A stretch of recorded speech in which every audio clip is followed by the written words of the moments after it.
Welcome to Hanko. This guided tour consists of 3 parts: Hanko Past and Present, the Spa Park and its wooden villas, and the House of the Four Winds. This tour has been funded by Västnyländska Kultursamfundet as an EU project.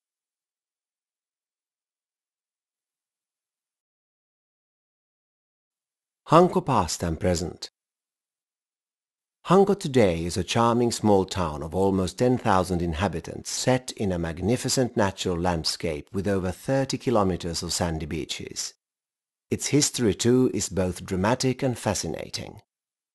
Located on the outermost promontory in the Gulf of Finland, you could say it was born of the sea. As early as the 13th century, Hanko is mentioned as a convenient harbour. Passing the Hanko Peninsula was a challenge for seafarers, particularly in olden times, but the sound of Gäddtarmen, or Pike's Gut, to the southwest of the point, provided a protected natural harbour where one could wait for favourable winds. Today the sound is barely navigable, but the over 600 visible petroglyphs in the Pike's Gut cliffs provide a unique historical visitor's book. One finds carved there the coats of arms of many noble Finnish and Swedish families, and various homegrown and foreign names and pictures from the Middle Ages up to the 20th century. The long-standing President Urho Kekkonen's signature from 1967 can also be seen here, where the site was reopened following restoration.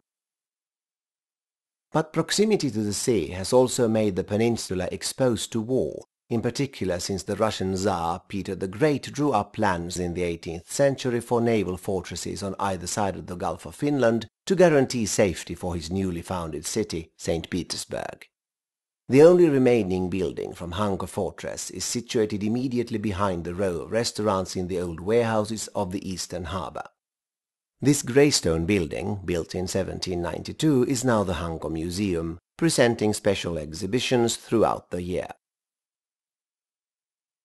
In the second half of the 19th century, business developed rapidly. That maritime traffic was halted in the winter with the freezing of the sea was a problem, until it was realized that Hanko in southern Finland provided the most ice-free days in wintertime. In mild winters, the waters did not freeze at all. In order for a port to function fully, however, a railway was needed. When both port and railway were built, the town of Hanko was founded in 1874. The newly founded town soon became a popular spa resort and hosted many guests from Russia until 1917. Hanko Orthodox Church and the spa park remain from this time. At the end of the Winter War in 1940, Hanko was emptied and its inhabitants evacuated. The town was left in the hands of the Russians, who constructed a powerful air and naval base. The border was drawn up just east of Lappvik. 2 years later the occupation ended and the area was returned. Memorials, pieces of artillery and defense installations dating back to the war can still be found at various locations in the town. Exhibitions about the difficult war years can be seen at the Front Museum in Lappvik. There are many sites of interest in Hanko. At Lilla Tallholmen stands the House of the Four Winds, a cafe with a fascinating history, a tremendous view and delicious food.